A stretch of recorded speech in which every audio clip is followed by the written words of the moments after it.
It's me, Ori does it. One thing I've noticed when I check cold cases, and the thing I've noticed that it's quite shocking, but a lot of people don't want to admit how shocking it is.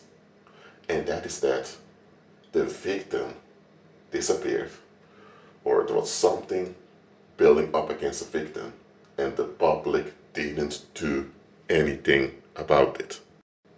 And also, even the police is often not shocked, often upset that a crime happens in a community, but nobody knows anything. But the same community has a lot of gossip, and the same community has a lot of people not liking each other because of their personal reasons. So when it comes to gossip or for having a reason to dislike people, people know everything. But when a crime happens, when tragedy hits, nobody knows anything. I'm sorry, but maybe a child will fall for that. Maybe. Because even a child can see through this. But a grown individual is not going to fall for this.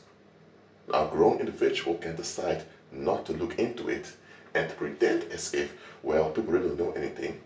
But any grown individual, you don't even have to be sane. Any grown individual that's using the brain cells will realize, hold on a minute.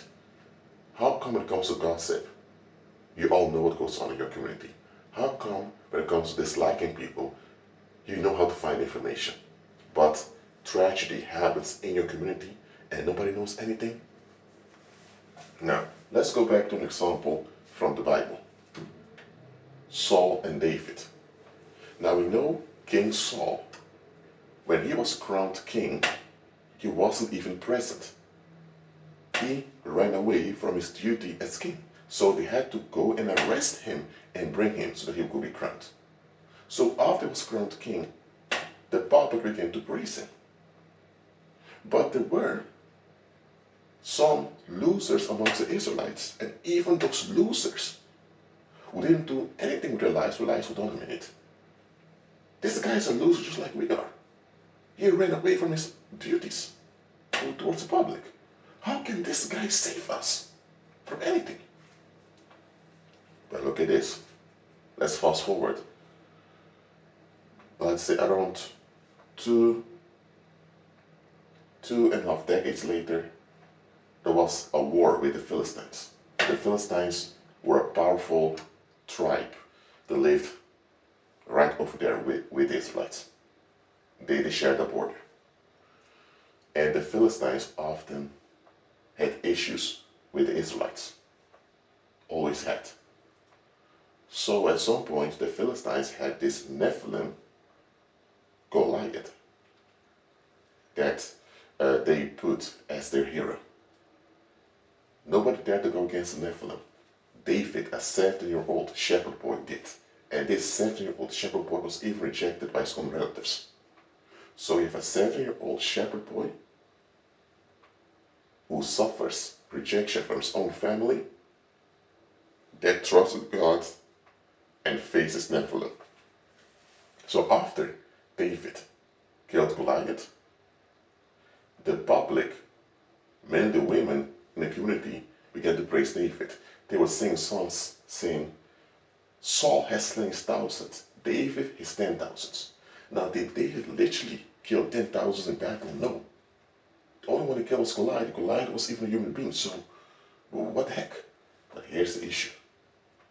Saul was so insecure because remember, Saul was demon possessed. David had to come and play the harp to calm Saul down, to chase evil spirit away. So Saul was mentally unstable, demon possessed, and he later turned on David to kill David, and in the process of chasing David, he committed genocide on the minorities in the nation of Israel. There were Canaanite minorities living there peacefully, and Saul committed genocide on them. So Saul was a demon-possessed, genocidal maniac. Mentally unstable, unpredictable. So not something you would want to be associated with. David, on the other hand, had issues because he suffered rejection by his relatives. But he trusted God and he was willing to deal with things. He was willing to take action. He was willing to not only confront difficulties, but also he was willing to submit to solutions. Now, after David killed Goliath, and after it was proven, because it was proven with it, that his 70-year-old young man is far more capable as a leader than this king who's been on the throne for decades. Now, there should have at least been a movement to support David, especially when Saul turned on him to kill him. There should have been a movement amongst the Israelites saying, hey, don't touch David, he's our hero. Why didn't any of the rich folks or any of the nobles of Israel say, you know what, David, Saul wants to kill you, come with us, we're going to support you, don't worry, we're going to deal with Saul. Why was there no conspiracy in the military to make Jonathan the heir to the throne, king? Because Saul one time tried to kill his own heir to the throne. It was the military that had to stop him. So everyone knew this man was bad news. I mean, at least they could have decided, you know what, Saul is not mentally fit, let Jonathan be the regent. I can understand that they want to make David king just like that. You get me? But at least David should have gotten a move, should have gotten support from the population. There should have been a support movement for David. But look at this. There was no support movement for David. David was all on his own. How come the public made songs praising David? Saul has slain thousands, David has slain 10,000s. How can they recognize culturally that David was far more capable than Saul? How can they have proof that Saul is bad news? But still, they'll prefer to be associated with the bad news of Saul than with the glory of God in David. Let me tell you why. Let me tell you why. David, even as a young man with all those issues that he had, because David had issues, let's be frank about it. Later in his life, especially during his reign as king over Judah and Israel, these issues were unfolded.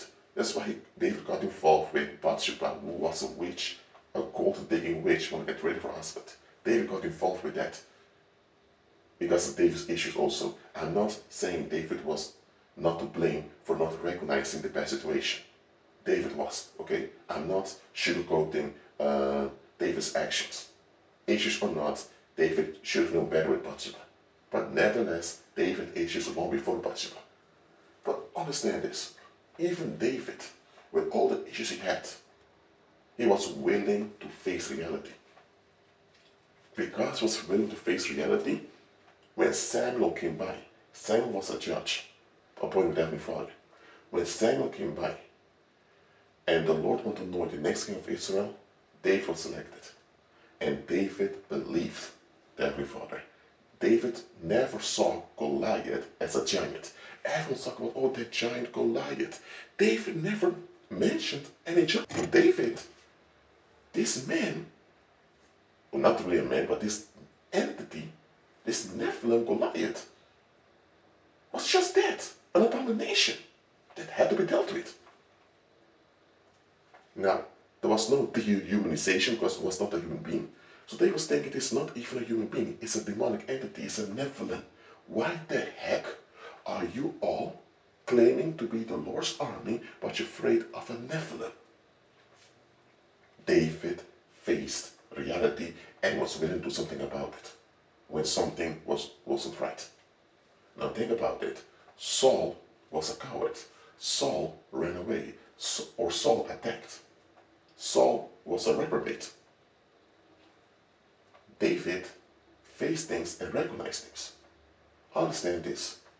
If David, even at age 17, coming from a house where he was rejected, was willing to face reality so much, was willing to fight off a national threat, because Goliath was a national threat to the Israelites.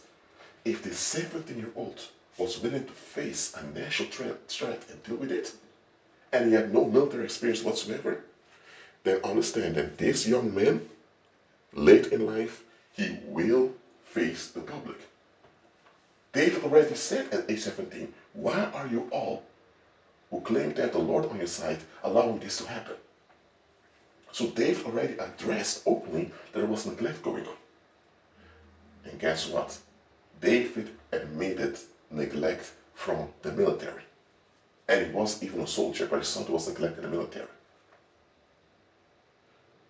The fact he dared to mention was neglected in the military was already brave enough. Now, if David, who came from a household where he was rejected, if David on those issues had no problem admitting that the military was neglectful, which is quite a brave thing to do, that means what would stop David from criticizing the public for all the bad shit allowed to happen amongst them? So the public realized quickly, this man David, when it comes down to it, he will call us out. When it comes down to it, he will be a mirror unto us, showing us all our defects, showing us how neglectful and how ridiculous and how bad we really are. And the public didn't want that. With Saul, they could escape. Because they could always say, where our lives are messed up, things would work in this country. Why? Because we have this weirdo Saul on the throne, with his weirdo sons. With Saul, they could get away being neglectful. With David, there was no way they could get away being neglectful. Because even at age 17, having those psychological issues, David faced the facts. And here's the thing, David was not stupid. How come David was the national hero of Israel, but when Saul turned on David, there was no support movement for David? David found outcasts, just like him, that supported him. How come were the outcasts who were bordering homelessness that was supporting David? Where were all the wealthy, established people in Israel? Where were they? David joined the Philistines, eventually. Because David was realistic. The Philistines were devil worshippers. They were pagan. Yet they were more stable as a nation than the Israelites. But when David was at the Philistines asked themselves, is this not the David they've been praising for years, saying, Saul has slain his 1,000, David has slain his 10,000s? How come this national hero of Israel would defeated our hero, Goliath? How come this guy is hiding with us? How come he joined our side against all people? What is going on here? So foreigners all over the world recognized something was wrong with Israelites.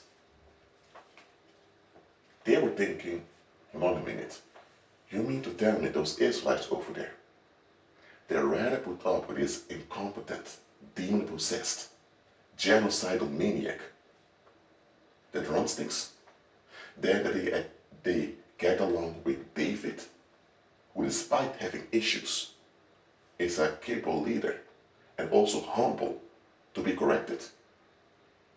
That thing about David, if you corrected David, he listened. He never thought who you think you are, never asked you to pay whatever. David was humble. So even the pagan outsiders noticed, hold on a minute, these people are quite messed up.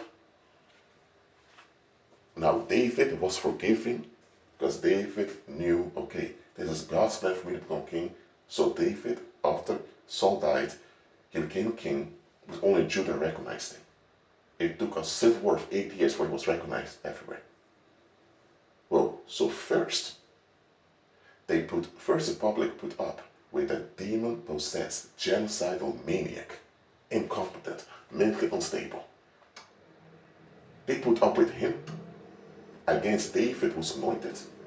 And now that Saul died, instead of repenting or somehow having epiphanies and that they need to become better human beings, now they're fighting David for over 8 years, resisting the new situation that David is king.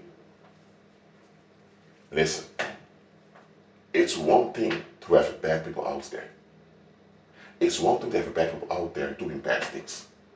It's a whole nother thing when a population endorses the bad things. There are two ways to endorse something. Either by openly praising it and embracing it. That's off. That's one way you endorse things in an obvious way.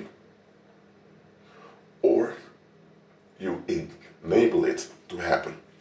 That's another way of endorsing something.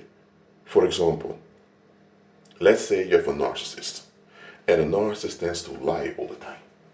You may say, I don't agree with him lying. I can't stand him lying all the time. Okay, what are you doing about it?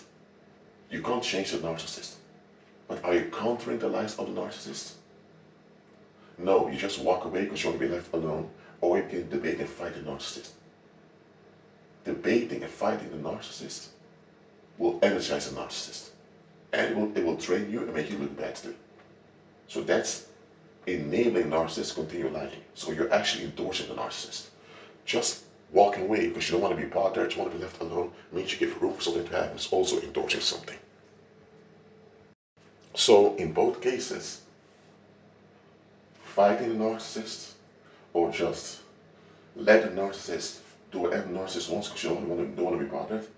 So both fight the narcissist as well as let the narcissist be, let narcissist live and let live.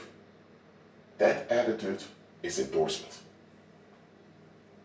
Now, countering something does not mean you attack something that you're not in agreement with. It simply means that you offer better alternatives to what goes on. Or you install better alternatives. That's what countering something means. So if a narcissist lies often, you can just ask some questions that reveal that the narcissist can't answer those questions, that you've countered the lies. Or if a narcissist keeps lying, you can just, how do you say, establish better relationships with other people so that everyone can see this individual is not safe to be around. So you can counter things.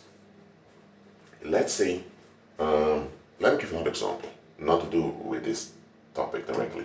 Let's say every year the river gets a flood. Every year there's a surplus of water in the river. So it's going to be a flood in nearby towns. What you can do is dig a canal, and so that when the flood comes at every season, a surplus of water in the river, there is a canal over there that will flow through.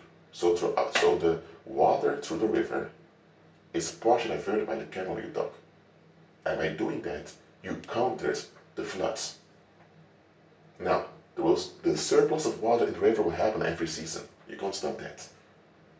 But now, because you dug a canal, now you channeled all that surplus of water. So you countered the flooding that happens every season. That's what I mean. For example, if it's raining outside, you wear an umbrella. Can you stop the rain? No, the umbrella doesn't stop the rain. But the umbrella hinders the rain from affecting you directly. That's what I mean. You need to learn to counter things in life. Now, when you don't counter something, you're actually endorsing it. If you don't counter something, then you are actually endorsing it. Look, what I mean is, I'm saying that if something happens that's bad and you fight it, that you are in agreement with it. No, you are not in agreement with it. No. But the way you deal with your disagreement is actually enabling that same thing. By resisting that thing or that individual, you're insisting on it. You fighting something gives it relevance. So that's the same as endorsing something. It's not a literal endorsement, oh, I like this, I support this, I stand behind it. No. You're fighting something because you're upset with it or you don't like it. That is the same as endorsing something because you make it relevant. You have to counter it. So both ignoring and fighting has the same effect as fully embracing something. Now, when you reflect now on the case of Saul and David, it's obvious that the public endorsed Saul. It's obvious the public endorsed Saul. So the public had no problem being associated with demons, because Saul was demon possessed. The public had no problem being associated with cowardice, because Saul was a coward. The public had no problem being associated with genocide, because Saul was committing genocide. The public had no problem being associated with lies, with any of that. The bad reputation of Saul affected everyone in the nation of Israel, but the Israelites had no problem being associated with all that bad news. But David, who was a threat to their daily ease and it was a threat to their false comfort, oh no, no, no, no, hell no, we can't have that, absolutely not. They all blamed Saul for all the bad stuff that happened, but none of them countered Saul's influence. They didn't even have to remove Saul as king. If locally you would have local leaders taking matters in their own hands, when it comes to the economy, then Saul's influence would have diminished. They could have countered Saul. Why was there no movement against Saul? And why was no support movement for David? Because the public did not want to deal with anything. Look, if I would have been alive back then as either an Egyptian or a Philistine, or maybe even someone from ancient China, or from a Germanic tribe from Europe. Anyway, if I was a young man back then, in my 30s, and I would hear about this going on somewhere on the earth, and let's say I would travel near Israel, and I would encounter this David, who was the hero they were all talking about. I would tell David, listen, David, if God didn't actually appoint you over these people, leave these people alone, man. If I did not listen, if I didn't know that it was God that appointed David as king, that God had a plan with David, with the people, I would have told him, listen, David, join the Philistines, join the Egyptians, join anyone on the earth. You may even join my own people over here. But please stay away from my own people, the Israelites. The way they've treated you, I'm sorry, but they don't even treat street dogs that way. Street dogs, wild dogs get a better treatment than you did. They claim you're the hero, and you are the hero indeed. You've proven to be the hero of the public. But instead of endorsing and supporting you as their hero, they're putting up with that demon-possessed genocidal maniac who's mentally unstable and who's bad news. So David, they're hating you. Now let me tell you, saints, let me tell you, a lot of you are like David. I didn't say all, but a lot of you are similar to David. Others can clearly see that you have quality. They can clearly see that you are more competent. They can clearly see that you are the victim over here.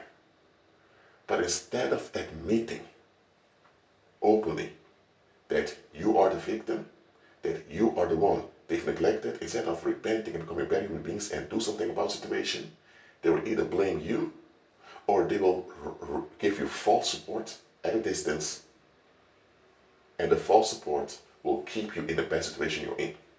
Why are they doing that? Either blaming you or giving you false support. Because they have no intention of changing for the better. That's why. They have zero intention of changing for the better. It's non-negotiable. They won't change for the better. They won't come back, and they won't take back their words. They won't take back how they acted in the past. No. They simply do not want to face anything. They don't want self-reflection. They don't want to look in the mirror. They always want a scapegoat to ventilate upon. So understand, just like those Israelites back then, they endorsed Saul the same way today. The public everywhere on the earth, they have tyrants and devil worshippers to endorsing. Haven't you noticed, even online, there's more talk about the Illuminati and conspiracies than there is about long-term solutions for the public? Why is it when you make a video on YouTube about the Illuminati or about some conspiracy theory, or you make some video talking about some escape from reality, it blows up, it goes viral. Many people won't want to look at it. But talk about self-reflection, walking by faith, giving up, stupid expectations.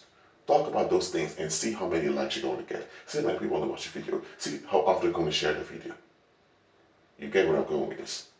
So even the online behavior of the masses show you that they have no intention whatsoever to become better and safe human beings. Because to become better, you need to admit that where you are now can and should be better. And to become better, you need to admit also that things are worse off than you realize. To become better takes effort, dedication, loyalty, and perseverance. So there's no option to escape when you are becoming better. But the public wants to escape, be left alone. So they don't care about becoming better, no safe human beings. They don't care that much about quality of life. The only quality they're concerned with is being left alone and having ease. That's what the public is interested in being entertained. They care more about being entertained than they care about being safe. So, that's what you're dealing with. And that's why they either give false support to the people being victimized amongst them, or they blame the victims. Why? Because they rely on scapegoats to maintain the ease they're clinging onto. So they will look for any excuse to justify why they are not becoming better. Because if they as a community become better, none of those black people out there will have any chance or any opportunity to do all those things they're doing. The fact that those black people out there have so much space and opportunity to do what they're doing shows you that the public endorses them. Again, even if the public turns on, let's say, you have, for example, at this moment, by recording this audio clip, Joe Biden is the president of the United States. And Joe Biden is not that popular. Let me tell you, even if 90% of the American public turned on Joe Biden and all want him gone, if they don't successfully, in action, in daily life, counter the position of Joe Biden, then they're just lying. If they fight Joe Biden, or they just ignore Joe Biden, that means they're not serious enough in wanting him gone.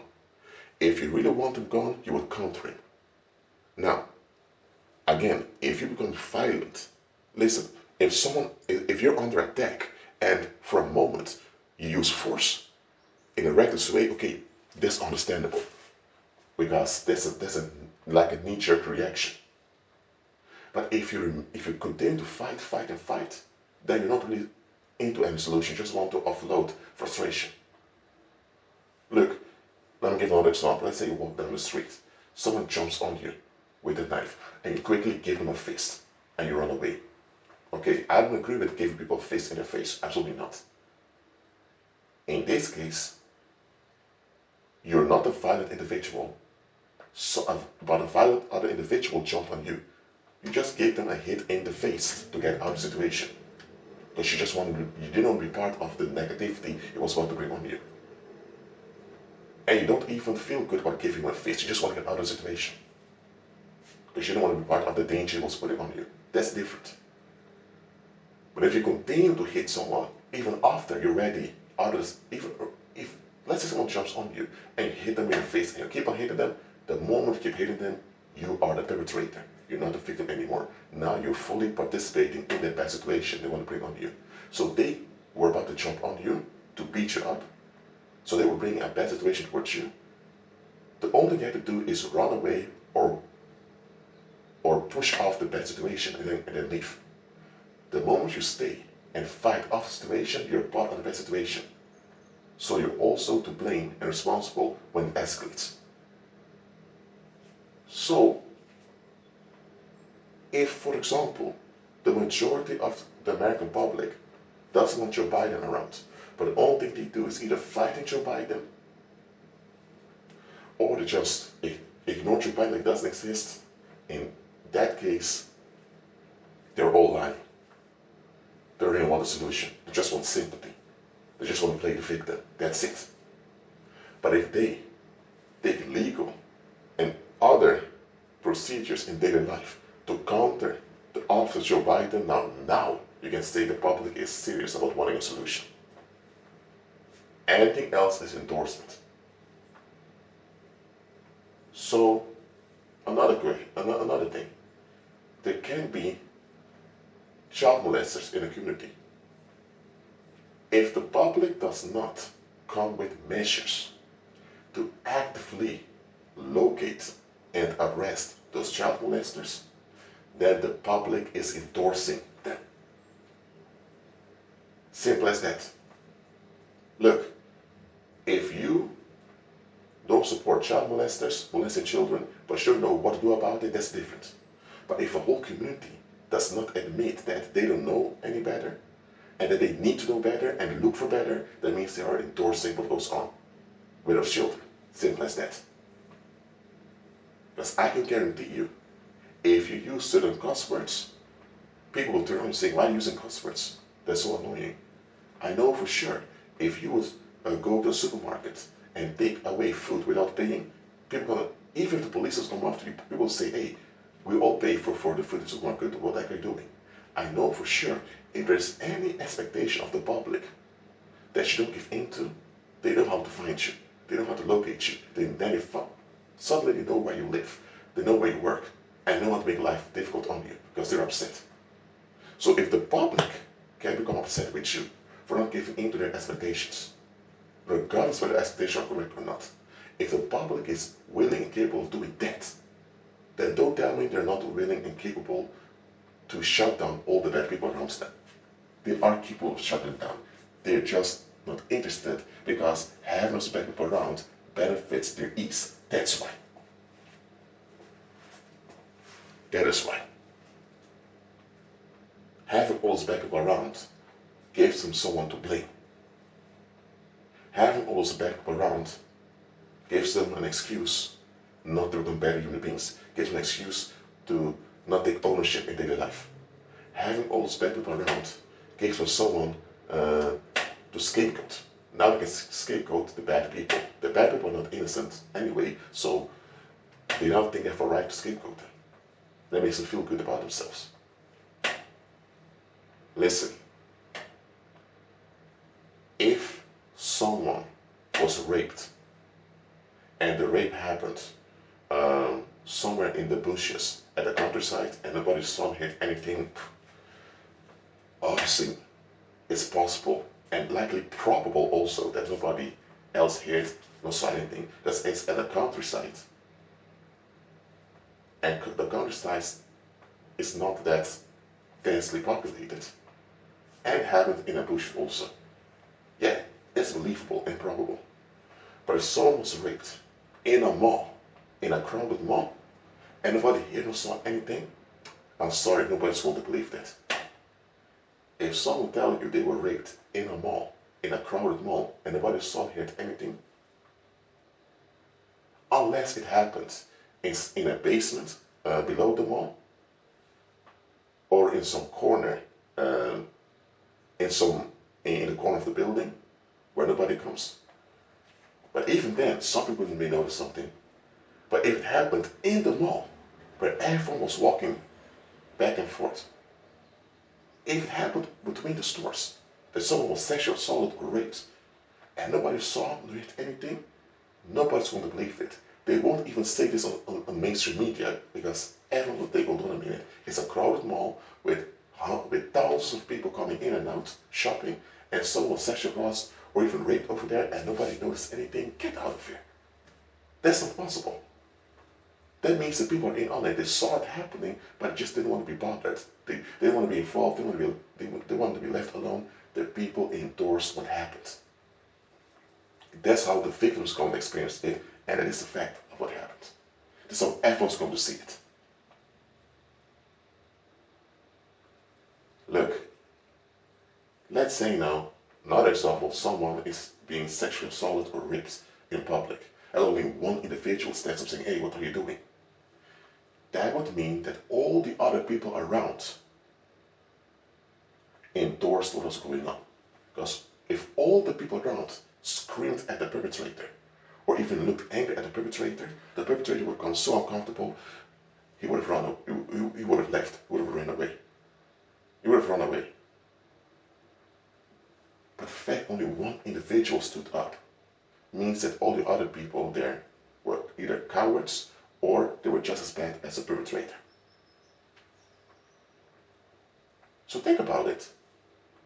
David, let's go back to the biblical example. David being the only one, and he was just a teenager, was willing to face a national threat. What does it say about the quality of the military of Israel? What does it say about the quality of the public? Listen, just like the public back then endorsed Saul, just like the public chose Barnabas over Christ, do not be surprised when bad people are preferred above you. Do not be surprised, because it will happen. It will happen. The question is, will you process it and deal with it in a Christ-centered way? And that's what you should do. Look, I didn't intend to make this audio message so long, but I want to explain this to you in detail so you will understand it. I'm not just going to make a video for YouTube and you don't know what I'm saying. Some videos are short, others are long. This is a bit long because I want you to understand this. The public endorsed Saul, just as the public endorsed Barnabas. The public endorsed Caesar eventually. The public endorsed Herod. Endorsement isn't just literal endorsement, embracing someone and supporting someone or supporting something. Endorsement is also not countering something when it's bad. If something is bad and you don't counter it effectively, that means you're part of it. Simple as that. If there's nothing, if you can't counter it because you don't have the knowledge, whatever, that's different. But the moment you have the ability to counter something, and you don't do it, that means you are part of it. Simple as that. That's why a lot of people say, I don't want to know. I don't want to know what goes on. Because the moment they're aware of what goes on, they now have the responsibility to do something about it or to deal with it in an effective way. They just want to escape, be left alone, and be at ease. But at the same time, they want to be praised as good people. So, this narcissistic tendency is common amongst fallen mankind. And that's why right now you have an anti-narcissist movement with so many narc channels out there. You even have self-aware narcissists coming out there exposing narcissism. What is this whole thing with fighting against narcissists? Because the public wants to have narcissists to blame. So that they don't have to look in the mirror and realize, you know what, we're all narcissistic over here. We all want to just escape, be left alone, but at the same time want benefits in life. What the heck is this? Instead of facing their own instability as a community and as individuals, they want the monsters amongst them they can look down upon. So this anti-narcissist movement that you have online and also out there in the media, it's not a good thing. It's just the public wanting another escape. Because I rarely find people admitting that society as a construct itself is a narcissist. Some hint towards it, but very few want to admit it. Because deep down inside, they all want to be part of the thing of society to escape and get relief. And that's why they will not openly renounce society. But anyway, understand the public will endorse its monsters. Only when the monsters go way too far and it's way too obvious that they're in on it, only then will they actually do something about it. either having someone arrested or killed or whatever. So David became king of Israel, all of Israel, because their father insisted on it. That's why. And the public had no choice but to accept the situation. But it's not that the public wanted it. It's not that the public was in agreement with it. So understand this. You are God's choice, but it doesn't automatically mean you're the people's choice. Too many of us are considered with, and I'm saying too many of us are so focused on whether or not we are the people's choice. Many quotes online are about never force importance someone else's life and all that. Listen. The Heavenly Father made David important in the lives of the Israelites. They never asked for it, and he had nothing to ask for. The Heavenly Father owns the earth, and everyone and everything on the earth, and he decided, David, I'm going to put in charge over all of you. David's going to be in charge over this nation over here. So David is important in all your lives, whether you want it or not. Being God's choice, that's what matters. Being the people's choice can get you in trouble. Because if the people made you, they can break you. At least that's the mentality. The mentality of the public is, if we made you, we can break you. If we hire you, we have a right to fire you. But if God appointed you, who can fire you? Who can get rid of you? Who can stop you? Nobody. And that's why they were terrified of David. And that's why some are terrified of you, Saint. Well, that's it for now. Keep on agreeing with Christ, be at peace, and I'll see you next live stream.